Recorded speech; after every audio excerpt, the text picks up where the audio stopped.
ఈరోజు మనం చేసే డిష్ నేమ్ వచ్చేసి అపోలో ఫిష్.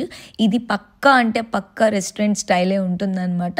సో, ఛానల్‌ని ఫస్ట్ టైం ఎవరైతే చూస్తున్నారో వీళ్ళు పేజ్‌ని అయితే ఫాలో చేసుకోండి. అలానే సబ్స్క్రైబ్ చేసుకోండి. నేను చెప్పే ప్రతి డిష్ చాలా సింపుల్‌గా ఉంటుంది. ఇంట్లో దొరికిన ఇంగ్రీడియెంట్స్‌తోనే. So, don't miss it. ఫిష్‌ని మంచిగా నీట్‌గా క్లీన్ చేసుకోండి. 1 కిలో మెజర్మెంట్స్ చెప్తున్నాను. 3 tablespoon maida, 3 tablespoon corn flour, అలాగే సాల్ట్ అండ్ పసుపు వేసుకొని మ్యారినేట్ చేసి పెట్టుకోండి. తర్వాత బాగా ఆయిల్‌ని వేడి చేసిన తర్వాత ఒక్కొక్కటిగా ఫిష్ పీసెస్‌ని వేయించండి. వేసిన వెంటనే అయితే అస్సలకి కదపొద్దు. ఎందుకంటే కదిపితే దానిపైన కోటింగ్ అంతా చెదిరిపోతుంది. మంచిగా అన్నీ ఇలా ఫ్రై చేసుకొని పక్కన పెట్టుకోండి. దీని తర్వాత ప్రాసెస్ అనేది చాలా సింపుల్. ఎంత సింపుల్ అంటే ఒక బాండీ తీసుకోండి. ఆల్రెడీ ఫ్రై చేసిన ఆయిల్ ఉంటుంది కదా! ఆ ఆయిల్‌ని యూజ్ చేయండి.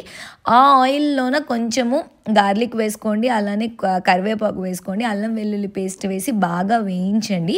ఎందుకంటే దానిలో ఉన్న టేస్ట్ అన్ని ఎన్హాన్స్ అయితే బయటకొస్తాయి. ఆ తర్వాత ఇందులోన మనకి కావాల్సినంత పెరుగు ఎంత గట్టిగా వేసుకుంటే అంత బావుంటుంది. బికాజ్ ఆ ఫిష్ ముక్కలకి ఇవంతా చేరుకోవాలి అని అంటే పెరుగు వేసుకోవాలి. ఇందులో కారం అయితే అస్సలు పడదు. మొత్తం అంతా గ్రీన్ అండ్ రెడ్ చిల్లీస్ వల్లనే వస్తుందనమాట.